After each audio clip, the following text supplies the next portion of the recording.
Les mines du roi Salomon.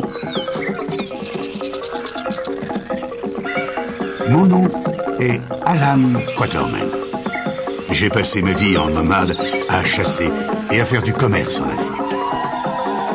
Il y a 18 mois, je fis une rencontre qui devait changer le cours de ma vie.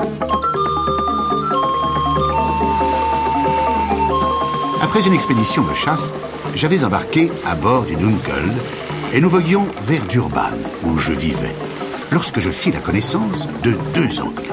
L'un d'eux se nommait Sir Henry Curtis. Il pouvait avoir 30 ans. C'était un solide gaillard et il avait beaucoup de classe. L'autre devait avoir le même âge. C'était le capitaine Good, un ex-officier de marine. Il était tiré à 4 épingles et portait un monocle à l'œil droit. Chose étonnante, il avait un superbe dentier qu'il faisait claquer dans sa bouche à la moindre émotion. Nous étions à table et Sir Henry s'adressa à moi avec gravité. « Pardon, monsieur, dans vos nombreuses expéditions, n'auriez-vous pas rencontré un homme du nom de Neville ?»« Mais oui, il y a 2 ans, au nord du Transvaal. C'est mon frère, et je suis sans nouvelles de lui depuis cette époque. Je suis venu en Afrique pour le retrouver. Le capitaine Good a bien voulu m'accompagner. Pouvez-vous nous dire ce que vous savez ? Eh bien, il voulait se rendre aux mines du roi Salomon. Où sont ces mines ? J'ai seulement vu les pics des montagnes où il paraît qu'elles se trouvent, mais il faut traverser 200 kilomètres de désert pour les atteindre. Je leur racontai alors ce que je savais de la légende des mines de diamants du roi Salomon. Elles étaient au pays des Kukwana. Là-bas, les hommes étaient, paraît-il, grands et forts. À ma connaissance, aucun blanc n'en est jamais revenu. Il y a plusieurs années, j'étais à la lisière du désert lorsque j'ai rencontré un Portugais qui avait tenté l'expédition. Il en était revenu hagard et mourant. Avant d'expirer, il m'a confié un petit chiffon sur lequel étaient tracés des caractères presque indéchiffrables. Avec ce chiffon, il y avait aussi un bout de papier. Et il me dit: « Ce qui est tracé sur le linge est copié sur le papier. Il m'a fallu des années pour le déchiffrer. Un de mes ancêtres, dont José da Silvestra, vint dans ces montagnes il y a 300 ans. La mort le saisit en route et son esclave ramena ce bout de chiffon. Personne avant moi n'avait essayé de le déchiffrer. J'y suis parvenu et cela me coûte la vie. Tentez l'expédition. Celui qui réussira sera le plus riche du monde. » Puis, le pauvre homme mourut. Je sortis le papier de mon portefeuille et permis aux Anglais d'en prendre connaissance. Moi, José da Silvestra, qui meurt de faim dans la petite caverne au nord du mamelon le plus au sud des 2 montagnes, j'écris ceci en l'an 1590, au moyen d'un os aiguisé, sur un morceau de mon vêtement et avec mon sang pour encre.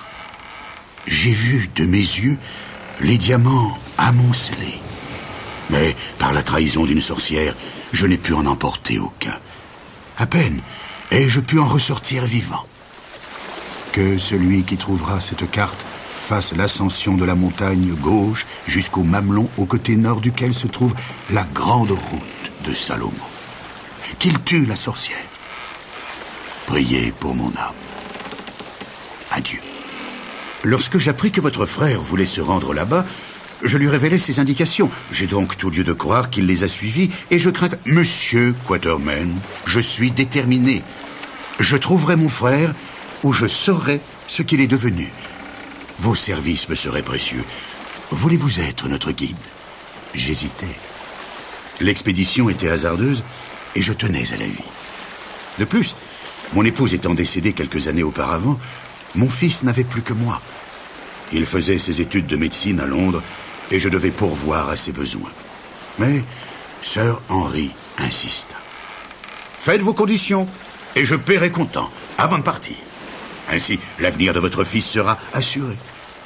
Nous trouverons peut-être aussi les diamants. Je suis riche et je n'en ai pas besoin.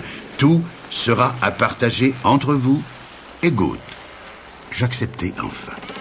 Je suis fataliste. Si mon sort est de périr aux montagnes de Salomon, je ne l'éviterai pas. Le lendemain, nous débarquâmes et je me chargeai des préparatifs de l'expédition. J'achetai un chariot et son attelage de 20 bœufs, puis je m'occupais de l'approvisionnement des armes et de l'embauche d'hommes sûrs. J'engageai, entre autres, Venvogel, un excellent traqueur. La veille de notre départ, il nous manquait encore un serviteur.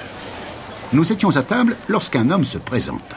Il avait appris notre destination et voulait se joindre à nous. Il était grand, son teint était étonnamment clair pour un Zoulou. Il portait autour de la tête un cercle de gomme poli, tressé avec ses cheveux. Cet ornement est porté par les Zoulous qui sont d'un certain rang ou qui ont atteint un certain âge. Je m'appelle Umbopa. Je ne suis pas Zoulou, mais j'ai vécu longtemps avec eux. J'ai servi comme soldat, puis je suis venu au Natal voir les Blancs. À présent, je voudrais retourner dans mon pays. Je ne demande pas à être payé. Il me suffit d'avoir ma nourriture en échange de mes services. Je suis brave. Vous n'y perdrez pas. Sa façon de parler était singulière. Il était évident qu'il cachait un secret. J'hésitais à l'engager, mais Sir Henry intervint. Vous me plaisez. Je vous prends à mon service. Umbopa lui lança un coup d'œil hardi. Toi et moi, nous sommes des hommes. Nous avions quitté Durban à la fin de janvier et au milieu de mai, nous campions près de la station la plus avancée du pays des Matabélés. Là, nous laissâmes notre chariot et son attelage et nous engageâmes 12 porteurs. Après avoir marché 15 jours, nous arrivâmes dans un beau pays boisé et bien arrosé. Venvogel nous indiqua la présence proche d'un troupeau d'éléphants et Sir Henry et le capitaine Good eurent envie de faire une chasse. Le soleil commençait à brûler lorsque nous trouvâmes les éléphants. Ils étaient une vingtaine. 3 beaux spécimens étaient près de nous. Chacun de nous visa celui qui était le mieux à sa portée et je donnai le signal. Feu! Les 3 coups partirent simultanément. L'éléphant de Sir Henry fut tué net. Le mien s'agenouilla et je le crus mort. Mais il se releva et s'élança sur moi. Je me jetai de côté et tirai une autre balle. La pauvre bête s'abattit et je courus l'achever. L'éléphant de Good n'avait été que blessé. Il avait fait volte-face et se mit à poursuivre Good et son serviteur Kiva. Nous n'osions pas tirer de peur d'atteindre les 2 hommes. Nous courûmes au-devant d'eux. Soudain, Good glissa et tomba juste sous le nez de l'éléphant. En une seconde, Kiva se jeta devant l'animal et le piqua de sa sagaie. Furieux, le pachyderme dirigea sa colère contre lui, tandis que Good s'échappait. Il enroula sa trompe autour de Kiva, le lança à terre et l'écrasa de son pied. Nous étions suffisamment proches pour tirer. La bête s'écroula d'un bloc. Hélas, notre serviteur dévoué était mort. Après l'avoir enterré et avoir dépouillé les éléphants de leur ivoire, nous reprîmes notre marche et atteignîmes enfin le kraal de Sintanda, sur la rivière Longkanga. Ce village misérable était à la lisière du désert. C'était là notre véritable point de départ. L'air était pur, et dans un lointain très vague, on apercevait des lignes bleuâtres surmontées de blanc. Umbopa semblait scruter avec anxiété les montagnes vaporeuses. Je m'approchai de Sir Henry. Voilà les forteresses qui gardent les trésors de Salomon. N'y arriverons-nous jamais? C'est là qu'est sans doute mon frère, et je ferai l'impossible pour le retrouver. Dès le lendemain, nous levâmes le camp. Nous avions allégé notre bagage et gardé l'indispensable, des armes, des munitions, des instruments de chirurgie, des provisions, etc. Nous n'emportions même pas de vêtements de rechange, car, sous cette latitude, la moindre surcharge était cause de souffrance. En raison de la chaleur, nous décidâmes de ne voyager que la nuit et de nous reposer le jour. À part Venvogel et Umbopa, aucun serviteur n'accepta de nous accompagner. Nous n'avions pour guide que les lignes indécises des montagnes lointaines et la carte tracée 300 ans auparavant de la main d'un mourant dont la raison pouvait être affaiblie. Pendant plusieurs jours, nous n'aperçûmes que quelques autruches et 2 ou 3 serpents. En revanche, les mouches nous tourmentaient continuellement. Le 5e jour, nous avions traversé la moitié du désert. Nous étions épuisés et nos gourdes étaient vides. Nous ne marchions plus, nous nous traînions et nous n'avions même plus le courage d'échanger une parole. Soudain, Venvogel s'arrêta net. Cette plante, elle pousse près de l'eau. Nous reprîmes courage. Venvogel renifla de tous côtés. Je sens l'eau, je sens l'eau. Bientôt, il arriva en haut d'un monticule et se tourna vers nous. La voici! C'était une mare d'eau saumâtre, d'une apparence douteuse, mais nous y plongeâmes avec délice. Revigorés et fortifiés, nous affrontâmes avec courage les jours qui suivirent. Nous avions atteint la montagne et nous approchions des neiges. La crainte de manquer d'eau ne nous alarmait plus. En revanche, nous ne voyions plus aucun être vivant et nous n'avions plus rien à manger. Le froid se faisait sentir d'autant plus que nous sortions de la fournaise du désert. Les nuits étaient terribles. Venvogel supportait le froid plus mal que nous tous. Tout à coup, le 4e jour, un peu avant le coucher du soleil, Umbopa me saisit le bras. « Vois-tu ce trou, là-bas » À 200 mètres de nous, je vis comme un trou dans la neige. Ce devait être la caverne dont parlait Don Silvestre. Nous arrivions à temps, car à peine y étions-nous entrés que le soleil descendit brusquement et nous fûmes plongés dans l'obscurité. Sous ces latitudes, il n'y a pour ainsi dire pas de crépuscule. Nous nous serrâmes les uns contre les autres et fîmes notre possible pour nous endormir. À l'aube, l'obscurité se dissipa et le soleil effleura doucement nos corps à demi gelés. Nous découvrîmes alors le malheureux Venvogel, mort de froid. Horrifiés, nous nous levâmes d'un bond. Le soleil éclairait maintenant le fond de la caverne et nous aperçûmes avec effroi un autre cadavre. C'était un homme blanc. Sir Henry l'examina en tremblant, puis poussa un soupir de soulagement. « Ce n'est pas mon frère. » Good ramassa un petit bâton qu'il me présenta. « C'est notre infortuné guide, Don Silvestre. Une température très basse peut conserver un corps indéfiniment. Regardez ce petit os fendu en forme de plume. C'est l'instrument dont il s'est servi pour écrire. » Sir Henry examinait toujours le cadavre. Il a une petite blessure au bras gauche. C'est probablement de là qu'il a tiré le sang qui lui a servi d'encre. Nous étions pétrifiés d'horreur et de froid. Nous quittâmes cet antre lugubre en ruminant de sombres pensées. Quel espoir avions-nous de rencontrer un sort moins rigoureux? Harassés de faim, de froid et de fatigue, il ne nous était pas possible d'aller beaucoup plus loin. Vers midi, pourtant, nous arrivâmes au bord d'un plateau. Devant nous s'étendait une immense plaine verdoyante que traversait un cours d'eau. Des antilopes s'y désaltéraient. Une grande route se dessinait à l'horizon, la route de Salomon. Ce spectacle nous emplit d'une joie féroce. Nous nous approchâmes, j'ajustai mon fusil et tuai une antilope.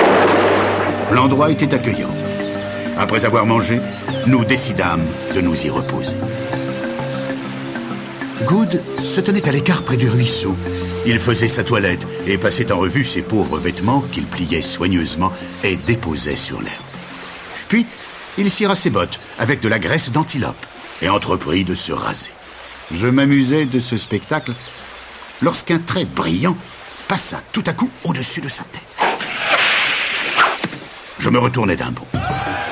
À quelques mètres de nous se tenait une bande d'indigènes à l'allure hostile. Nous nous mîmes aussitôt sur nos gardes, fusil en joue. Les indigènes étaient grands et brandissaient des lances très effinées. Ils ne semblaient pas effrayés par nos armes, qui leur étaient sans doute inconnues. J'adressai un salut en zoulou, et celui qui paraissait le chef me répondit dans une langue analogue que je compris facilement. « Qui êtes-vous? Pourquoi vos faces sont-elles blanches? Et pourquoi celui-ci ressemble-t-il au fils de nos mères ?» Il désignait Umbopa. « Nous venons d'au-delà de ces montagnes. Celui-ci est notre serviteur. »« Vous mentez! On ne peut pas traverser ces montagnes. Vous allez mourir, car aucun étranger n'a le droit de venir chez les Kukuanas. » Je traduisis les menaces du chef. En voyant les soldats saisir leurs lances, Good porta la main à son dentier qu'il détacha pour le laisser se replacer avec un claquement. Les sauvages reculèrent avec des cris d'effroi. Sir Henry vit aussitôt le parti à tirer de cette panique. Good, ôtez vos dents, ils ont eu peur. Good glissa ses dents dans sa manche de chemise. Ouvrez la bouche et montrez-la leur sans dents. Good obéit, et les sauvages jetèrent un cri de terreur. Remettez vos dents, Good. Good passa sa main devant sa figure, fit une grimace aux sauvages et leur montra ses belles dents blanches. Les indigènes s'étaient jetés à terre et leur vieux chef tremblait. Vous êtes des esprits. Jamais un homme n'a eu un œil transparent. Il parlait du monocle. Et des dents qui s'en vont et reviennent. Pardonnez-nous, Seigneur. Je voulus les convaincre de notre puissance et ajustai mon fusil en direction d'une antilope qui broutait paisiblement. Ceci est un tube enchanté. Si vous avez envie de viande, allez ramasser cette bête. Je tuai l'antilope. Les indigènes, étourdis par le bruit de la détonation, étaient terrorisés. Ils se dirent convaincus et le chef se présenta. Il s'appelait Infadou. Son frère Touala était roi des Kukuanas et il accompagnait Seraga, fils unique du roi, à une partie de chasse. Je lui ordonnai de nous conduire chez le roi. Ces hommes portèrent nos bagages et nous prîmes la route. Dès lors, Infadou se montra très courtois et me confia l'histoire de sa famille. Mon père, le roi Kafa, eut pour aîné des jumeaux. La coutume ici est de faire périr le plus faible des deux, mais la mère du roi eut pitié de l'enfant destiné à la mort et le confia à la sorcière Gagoul, qui l'éleva en secret. L'autre enfant, Imotu, devint roi. Une guerre ravagea notre pays. Imotu fut blessé et le peuple fut affamé. Gagoul en profita pour présenter son protégé comme roi légitime. Touala tua Imotu et prit son trône. La femme d'Imotu s'enfuit dans le désert avec son fils de 3 ans, le jeune Ignosi. Elle a dû y mourir avec l'enfant. Mais si l'enfant était vivant, il serait le roi légitime? Monseigneur a dit juste. Marchant derrière moi, Umbopa écoutait attentivement le récit du vieux chef. Au soir du 12e jour, la résidence royale parut devant nous. C'était une place forte, protégée par un fossé et une enceinte de pieux. Infadou nous conduisit à l'enclos royal. Il était immense et rempli de soldats immobiles comme des statues de bronze. Un silence impressionnant régnait. Nous n'étions pas très rassurés. Tout à coup, le roi parut. Derrière lui venait Seraga et une affreuse vieille femme ratatinée. Le roi était une sorte de géant qui devait avoir une force herculéenne. Un de ses yeux noirs brillait méchamment. L'autre œil, absent, formait une cavité horrible. Son expression était cruelle. Il leva sa lance. Aussitôt, une forêt de lances se leva et 1000 voix crièrent à l'unisson « Koum !»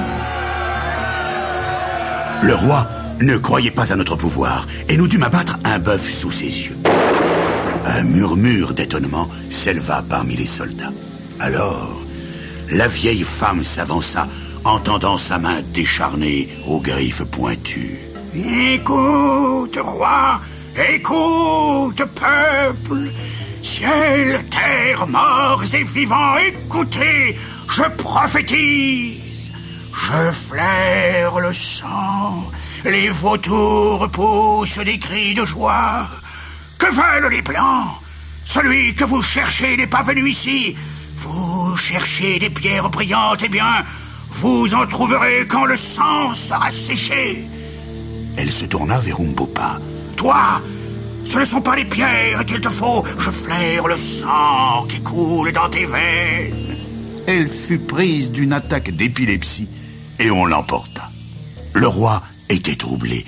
Il avait envie de nous tuer, mais avait peur de nos armes. Cette nuit, c'est la fête des sorcières. Je vous y invite.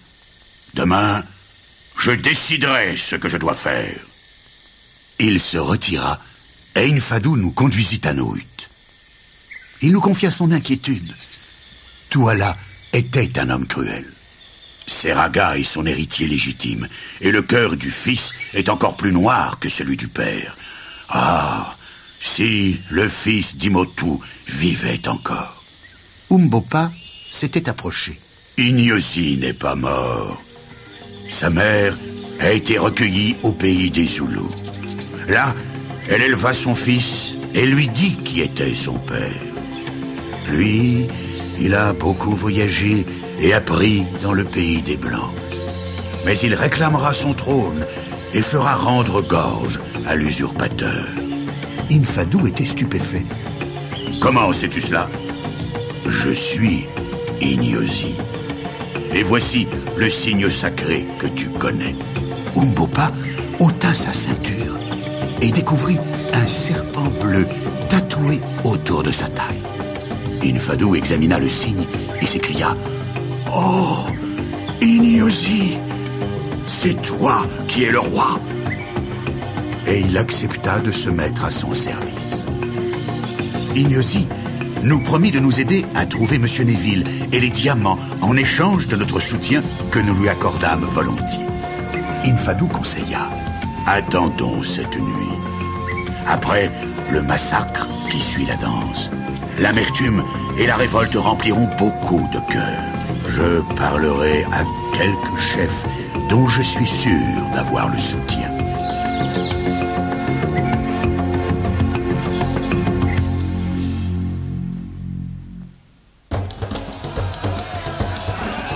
La lune venait de se lever lorsque nous retournâmes à l'enclos royal.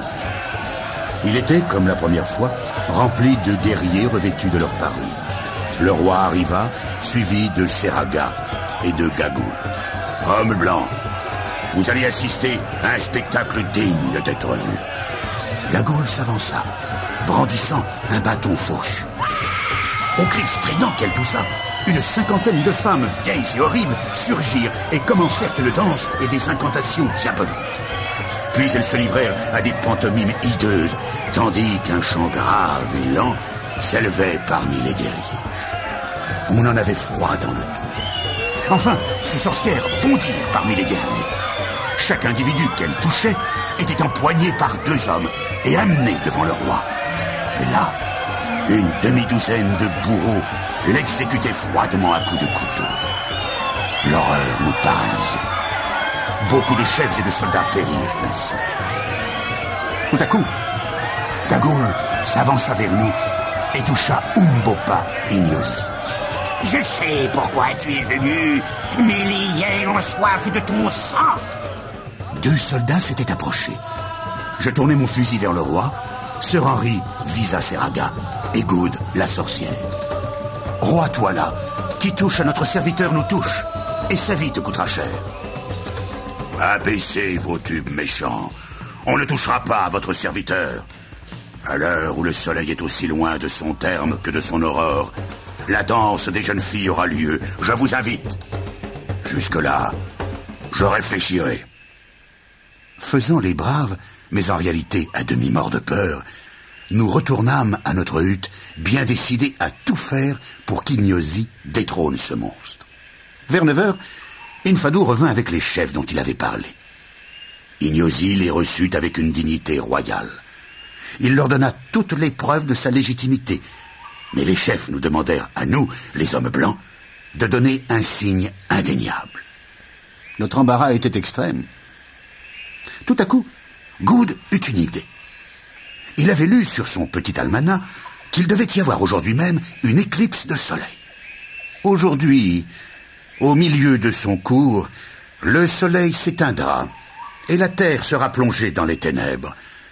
À ce signe, vous saurez que ce jeune homme est votre roi légitime.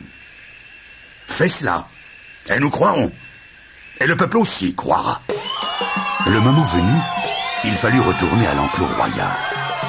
Il regorgeait de jeunes filles parées de fleurs qui, sur un signe du roi, se mirent à danser. Après les danses d'ensemble, vinrent les danses individuelles. Quand une jeune fille était épuisée, une autre lui succédait. Puis, le roi désigna la plus gracieuse, qui se nommait Faoulata. Elle va mourir, c'est la coutume. On dit que le roi qui manque à cet usage sera malheureux. Malgré cela, mon prédécesseur n'a pas accompli ce sacrifice. Il a péri, et son fils n'a pas hérité de son trône. 2 gardes s'étaient emparés de la jeune fille qui pleurait et suppliait. Seraga tenait son couteau prêt. Gagol riait méchamment. Je bondis. Ce meurtre ne s'accomplira pas. Et pour que tu saches à quel point tes cruautés ont offensé le ciel, regarde, ô roi, le soleil va se cacher et les ténèbres couvriront ton pays. À ce signe, tu sauras que tes crimes ne resteront pas impunis. Soleil, voile ta lumière. Je n'étais pas très sûr de moi. J'avais un œil sur les gardes du roi, l'autre sur le soleil. Tuala semblait inquiet. Quant à Seraga, il s'avançait en agitant son couteau. Good s'élança pour protéger la jeune condamnée. Enfin, le soleil s'obscurcit. Regarde, ô roi, les ténèbres rongent le soleil. L'ombre gagnait de plus en plus et la terreur s'empara des Kukuanas. Seraga se jeta sur Sir Henry, le couteau à la main. Sir Henry évita le coup, saisit l'arme et la plongea dans le cœur du misérable. Cette lutte ajouta à la panique. Grâce à l'obscurité et à la confusion, nous réussîmes à nous enfuir. La fin de l'éclipse nous trouva hors de la cité royale, dans le camp où étaient postées les troupes d'Infadou et des chefs prêts à la révolte. Infadou harangua ses hommes, puis Ignosi se présenta et leur promit que son régime serait clément et juste. Quand il eut fini, un murmure grave et prolongé s'éleva. Koum. Ignosi était salué et accepté comme roi. De grand matin, 3 colonnes sortaient de la cité et marchaient sur nous. La mêlée fut épouvantable. On ne voyait qu'à travers un brouillard rouge. Je me battais avec la fureur du désespoir. Un chef s'élança sur moi avec tant de violence que je crus ma dernière heure venue. Je me jetai à plat ventre. Il me passa par-dessus et dans la violence de son élan, tomba à terre. En un clin d'œil, j'étais debout et mon pistolet lui dit un dernier mot. Cette première bataille fut une victoire. Mais Tuala allait revenir à la charge. Nous décidâmes de prendre les devants pour ne pas lui laisser le temps de trouver du renfort. Les guerriers, braves et disciplinés, furent très vite en place. Ignosi leva sa hache et ils marchèrent sur la cité royale. Dans le camp de Tuala, l'avance de nos hommes avait produit une vive animation. Les troupes sortirent de la cité et bientôt, on n'entendit plus que les cris et le son des boucliers qui se heurtaient. Toute la plaine scintillait de l'éclair des lances qui s'abaissaient et se relevaient. La terre tremblait et rougissait. Infadou, très calme, jetait des ordres, des encouragements, des plaisanteries même, pour soutenir ses hommes. Il était toujours au plus fort de la mêlée. Ignosi et Sir Henry se battaient vaillamment et chacun de leurs coups donnait infailliblement la mort. Good fut blessé gravement, moi plus légèrement. Enfin, impressionnés par notre puissance et effrayés par le massacre, les soldats de Tuala s'enfuirent. De nos troupes, il ne restait pas même un quart. Ignosi ne perdit pas de temps. Il avança sur la cité royale où Tuala s'était réfugié. Il était seul avec Gagul assis à terre, l'air sombre, ses armes à ses pieds. Il fixa Ignosi de son œil furieux. « Salut, roi, toi qui m'as trahi au moyen de l'arme magique des Blancs. Quel sort me réserves-tu? Celui que tu as fait subir à mon père. Je suis prêt. La coutume dit que j'ai le droit de choisir mon adversaire. Je sais. Choisis. Le roi n'a le droit de se battre qu'à la guerre. Sans quoi, je voudrais de ma main venger le sang de mon père. » Tuala s'était dressé et désigna Sir Henry. « C'est toi que je veux. Toi qui as tué mon fils unique. » Ignosi refusa et je suppliai mon ami de ne pas se battre. Mais Sir Henry n'était pas homme à se dérober. « Avance, sauvage! Nous nous battrons !» Sir Henry et Tuala étaient de taille à lutter ensemble. La hache levée, ils tournoyèrent un instant l'un autour de l'autre. Puis, les coups se succédèrent, tantôt parés par les boucliers, tantôt évités par l'adresse des combattants. Bientôt, ils furent en sang, et cela sembla enflammer leur ardeur. Ils roulèrent à terre, et Toila eut le dessus. Ils frappaient sans relâche. Mais soudain, Sir Henry se redressa, leva sa hache, et l'abattit sur le cou du roi. L'assistance poussa un cri. La tête de Toila roula à terre, et vint s'arrêter aux pieds d'Ignosi. Sir Henry, épuisé, s'évanouit. On le releva aussitôt et on versa de l'eau fraîche sur son visage blessé. Je pris la couronne de la tête de Toila et la présentai à Ignosi. Prends ce signe de la royauté, roi légitime des Kukuanas.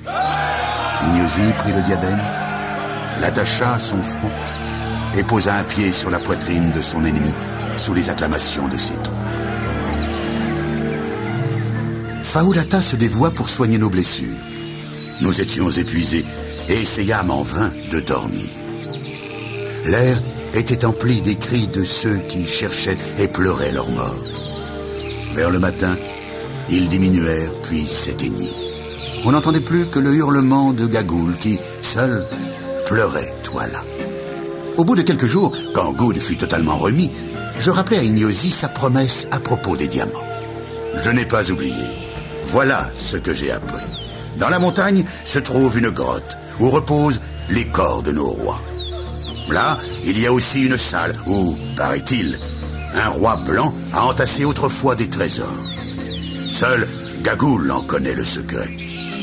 Une de ses aïeules a conduit un blanc dans cet endroit, mais il n'en a tiré aucun profit, car il est mort. Ignosi obligea Gagoul à nous mener au trésor. Furieuse, elle dut se soumettre. Mais sache que personne n'entre dans cette chambre sans qu'une fatalité s'attache à lui. Quelques jours plus tard, nous étions en route pour la montagne mystérieuse. Une Fadou nous escortait avec quelques hommes. Faolata nous accompagnait. Au bout de quelques heures, nous atteignîmes notre but. Il y avait là une excavation d'environ 100 mètres de profondeur et 1 kilomètre de diamètre. Aux couches de graphite et de houille, je reconnus une ancienne mine de diamants. Le chemin bifurquait et entourait le puits. À l'entrée de la caverne, 3 colosses se dressaient. Ils avaient environ 7 mètres de haut. L'un représentait une femme, fort belle. Les 2 autres avaient des figures terrifiantes. Infadou s'arrêta. Il ne m'est pas permis d'entrer. Mais toi, Gagoul, veille sur ces hommes. Ta vie dépend de la leur. Appuyé sur son bâton, Gagoul s'engagea sous la voûte en ricanant. Fortifiez vos cœurs, chef blanc, car vous allez voir des choses terribles. Le passage était obscur et étroit. Nous avancions tout craintifs et pleins de pressentiments fâcheux. À une 50aine de pas, le passage s'élargit et nous nous trouvâmes dans un endroit immense, haut d'environ 30 mètres et soutenu par de gigantesques piliers translucides dont certains avaient plus de 6 mètres de diamètre. Des gouttes d'eau tombaient toutes les 3 minutes. Quel temps il avait fallu pour former ces colonnes! À divers indices, je calculais qu'elles pouvaient monter de 3 cm par siècle. Gagoul était pressé d'en finir et nous dûmes la suivre. Elle nous mena devant une porte impressionnante. Êtes-vous prêt à pénétrer dans la suite de la mort? Faolata se serra contre Good et Sir Henry me poussa en avant. Allons, Quatermain, priorité aux aînés. Ne faites donc pas attendre madame. Sans enthousiasme, je pénétrai dans une salle obscure. Tout d'abord, je ne distinguai rien. Puis, j'aperçus une longue table blanche, massive, autour de laquelle étaient rangés des cadavres pétrifiés. Impossible d'imaginer plus horrible que cette réunion de rois morts, aux traits presque effacés et siégeant sous leur linceul de silice. J'entendis les gouttes tomber une à une sur leur corps. C'était donc ainsi que les Kukuanas conservaient leur roi. Assis au centre de cette table, je distinguai avec horreur le corps de Toila, la tête posée sur ses genoux. Nous étions à présent tous entrés dans cette salle lugubre et la sueur coulait de nos fronts. Gagoul se délectait. Je vous l'avais dit, ça porte malheur d'entrer ici. Je pris mon ton le plus assuré pour lui ordonner de nous conduire à la chambre des trésors. Elle se planta devant un mur. Allons, mes seigneurs, préparez vos lampes et entrez. Le mur se souleva et découvrit un passage obscur. Seul, Faolata n'eut pas le courage d'aller plus loin. Nous la laissâmes assise, adossée contre un bloc de pierre. Une porte de bois nous barra bientôt le passage. Elle était entr'ouverte. Sœur Henri prit la lampe des mains de Gagoul et nous entrâmes. C'était une petite salle. D'un côté était échafaudée une superbe collection de défenses d'éléphants. De l'autre, il y avait une vingtaine de coffres. Les uns étaient pleins de diamants, les autres de pièces d'or. Éblouis, nous y plongeâmes les mains. Gagoul ricanait méchamment. Vous les avez, vos pierres. Faites-les couler dans vos doigts, mangez-les, buvez-les. Nous étions fascinés. Nous allions être colossalement riches. Un cri déchira soudain le silence souterrain. Au secours! Au secours! La porte s'abaisse! C'était la voix de Faolata. Gagoul avait disparu. Nous nous précipitâmes vers la porte. Faolata était agrippée à Gagoul qui lui plantait un poignard dans le cœur. La sorcière avait actionné le mécanisme de la porte et le mur descendait inexorablement. Débarrassée de Faolata, la sorcière essaya de sortir, mais il était trop tard. Elle poussa des cris horribles et se trouva écrasée sous le mur. En quelques secondes, tout était fini et nous étions prisonniers dans la chambre du trésor. Good pleurait la mort de Faolata, tandis que je cherchais un moyen d'ouvrir la porte. En vain. Nous retournâmes dans la chambre du trésor et Sœur Henri partagea nos provisions. À présent, mangeons et buvons, car dans 3 jours, nous devrons mourir. Cette nourriture releva nos forces, au physique comme au moral. Notre lampe avait encore un peu d'huile. Nous en profitâmes pour scruter les murs à la recherche d'une issue, mais nous ne vîmes pas la plus petite fissure. Puis, la flamme vacilla, grandit une dernière fois et expira. Nous nous abandonnâmes au désespoir. Une journée s'écoula ainsi. Quand je frottais une allumette, je vis qu'il était 7 heures. Tout à coup, Good s'écria « La salle n'est pas grande, et pourtant l'air n'est pas encore impur. Il doit se renouveler. Cherchons encore. » Nous nous mîmes à tâter le sol avec une ardeur nouvelle. Au bout de 2 heures, Good s'écria « Camarades, venez donc ici !» Il avait découvert un anneau dans la pierre. Nous dûmes unir nos forces pour faire jouer la dalle qui, enfin, céda. C'était peut-être la délivrance. Je frottais une allumette et nous aperçûmes un escalier. Avant de l'emprunter, je remplis mes poches de diamants. Mes compagnons refusèrent de suivre mon exemple. Toutes ces richesses les écœuraient maintenant, et rien ne nous assurait encore que nous étions sauvés. L'escalier menait à un couloir. L'avant-dernière allumette brilla et sa flamme pencha vers la gauche. L'air venait donc du côté opposé. Nous décidâmes de prendre cette direction. Nous avancions à tâtons, les mains tendues devant nous. Au bout de plusieurs heures, nous dûmes nous rendre à l'évidence. Nous étions dans un labyrinthe inextricable. Sans grand espoir, nous marchions mollement. Tout à coup, je me heurtai à Sœur Henri qui s'était arrêtée.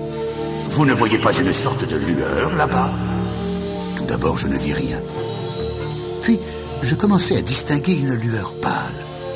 Mais était-ce une hallucination?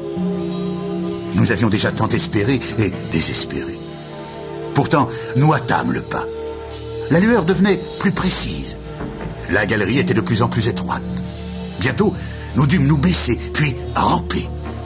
Des bouffées d'air frais arrivaient jusqu'à nous. Le passage devint si étroit que Sœur Henri eut le plus grand mal à s'extraire. Puis ce fut mon tour, puis enfin Good. Nous étions dehors. Nous restâmes un grand moment assis sur l'herbe, savourant le bonheur de l'existence reconquise. Nous pleurions de joie. Lorsque le jour se leva, nous pûmes nous diriger dans la montagne et retrouver le campement d'Infadou. Nous étions sauvés et auprès de nos amis. Ignosi nous accueillit avec joie. Il fut content d'apprendre la mort de Gagoul, mais lorsque nous lui fîmes part de notre désir de retourner dans notre patrie, il en fut très peiné. Sir Henry n'avait plus d'espoir de retrouver son frère, et malgré l'insistance affectueuse du jeune roi, nous prîmes la route après des adieux émouvants. Infadou nous guida dans les montagnes. À la lisière du désert, nous dûmes le quitter à son tour. Au matin du 3e jour, nous atteignîmes avec plaisir une oasis qu'il nous avait indiquée. Nous fûmes stupéfaits d'y découvrir une hutte adossée à un énorme figuier. Nous le fûmes plus encore lorsqu'un homme couvert d'une peau de bête en sortit. C'était un homme blanc, et il avait une longue barbe noire. Il courut vers nous aussi vite qu'il le put, malgré un boitement douloureux. Lorsqu'il fut près de nous, il tomba presque évanoui. Sir Henry se jeta sur lui. « Ah, c'est mon frère !» George Neville nous raconta son aventure. Son expédition s'était bien déroulée jusqu'à cette oasis. Là, il se blessa gravement à la jambe et ne fut plus capable de marcher. Il n'avait pu entreprendre la traversée du désert dans ces conditions et sa jambe n'avait jamais guéri. Son guide africain était resté avec lui et, hormis la solitude, il n'avait pas eu à se plaindre. Il y avait de l'eau, du gibier et des fruits. À notre tour, nous lui racontâmes nos aventures et insistâmes pour partager avec lui nos richesses. Sir Henry, quant à lui, fut fidèle à son engagement et refusa le moindre diamant. Notre voyage de retour à travers le désert fut un calvaire. Il nous fallait soutenir le pauvre Georges que sa jambe faisait souffrir terriblement. Nous arrivâmes à Racé, mais tous vivants, au kraal de Sintanda. Nos affaires nous y attendaient. 6 mois plus tard, j'étais chez moi à Durban et je terminais ce récit lorsque je reçus une lettre de Sir Henry. Je vous en livre quelques extraits. Cher ami, notre traversée fut excellente. Les médecins espèrent guérir mon frère complètement. Cependant, il boitera toujours. Comme nous en étions convenus, vos diamants ont été estimés. Vous êtes fabuleusement riches. Les joailliers conseillent de les mettre sur le marché par petites quantités pour ne pas en faire baisser le cours. Votre présence est nécessaire. Il y a près de chez moi une jolie propriété à vendre et votre fils que j'ai rencontré ne serait pas fâché de vous voir. Je vous attends. Votre ami, Henry Curtis. C'est aujourd'hui mardi. Le paquebot part vendredi. Je prends Sir Henry au mot. J'ai besoin de revoir mon fils. Et je dois trouver un éditeur pour mon récit.